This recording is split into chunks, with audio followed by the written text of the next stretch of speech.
Hey guys, it's Rogo here at Norman's Rare Guitars for another Guitar of the Day. We have a super exciting Guitar of the Day today because we have a vintage Gibson. Let's check it out. Da, da, da, da, da, da, da. 1934 Gibson Jumbo. Okay. This guitar is so special. Not only does it sound incredible, which I'll show you in a little while, this is the first dreadnought that Gibson made. So it basically was created to compete with Martin's D series. And it's the predecessor of the J35 and then into the J45. Mahogany. Beautiful crackle. That vintage checking. Oh. Ooh, I love the sides. I know. The sides. That little chip. I mean, clearly it's been through life. It's been through love. It's been through loss. It's been through so many things. So the cool thing about the Gibson Jumbo, this super old model, there's no tapering. The J35 does have tapering, but this is just straight. If there is a tapering, it's very, very subtle. 16-inch body and 4.5 inches deep. It's really, really, really beautiful. Rectangular bridge, no bolts. Pointed French heel is in the back, and that leads into a really nice vintage V-neck. Man, it's just everything about this guitar, from the checking to the way it sounds. The condition, I mean, it's been through things, but it's from 1934. It just clearly it's haunted, you know, just in time for Halloween, a haunted Guitar of the Day. But let's go up towards the headstock and check this out. So this inlay, the Gibson inlay, the J35 and onward, they have the silk screening Gibson logo, but this is actually a pearl inlay. It makes it super special. And then it leads right into these beautiful nickel-plated Grover tuners. Yeah, it's just a beautiful, it's the epitome of a gorgeous vintage guitar that proves that guitars age well. You know, oftentimes they say with vintage guitars, you don't buy a new guitar for yourself, you buy one for your grandchildren or your great-grandchildren. So I always wonder, like, what the stories are attached to these, you know, 1930s guitars. Like, who bought them? What did they play on them? What kind of stories do they hold? So clearly there's been some stories involved with this guitar, and I'm so excited to play a little bit for you and show you the character that this guitar has. So let's go up front and check it out. Let's go. All right, we're out front with a 1934 Gibson Jumbo. I explained a little bit about it in the back, but now you get to hear what it sounds like, because although looks are important, what it sounds like is the most important part, and with a vintage Gibson, you just cannot go wrong. I'm in drop D here. I'm gonna play a little Neil Young.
Go a little strumming action, open tuning for drop D song there. Now I'm going to stay in drop D, and I want to highlight a little bit of picking here.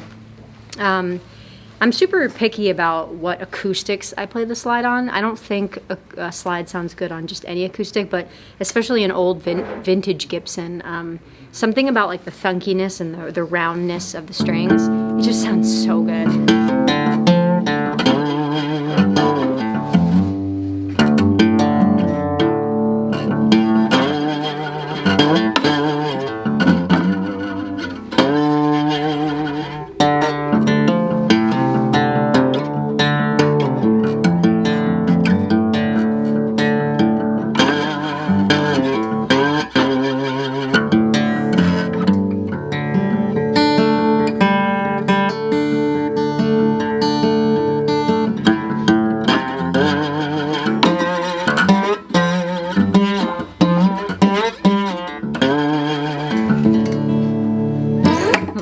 introduction for you there.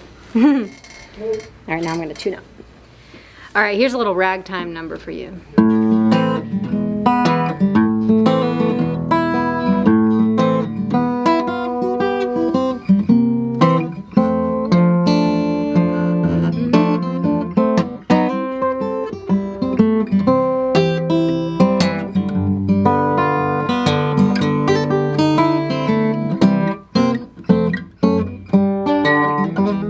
A nickel is a nickel, a dime is a dime, a man is a man, and man I'd love to make you mine. Tell me, do I have to wait? Can I get you now, or must I hesitate? Ooh, yeah. Well, if the river was a whiskey and I was a duck, I'd sink to the bottom, and Lord, I never come up. Tell me, do I have to wait? Can I get you now, or must I hesitate?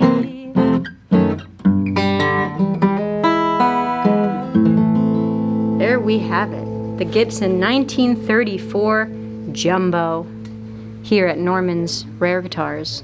Don't forget to check us out on our Reverb site. We have all these guitars available for sale there, and we are open for appointment here in store at Norman's Rare Guitars. Give us a call, and thanks so much for supporting us, and we'll see you next time. Bye. Bye. Bye.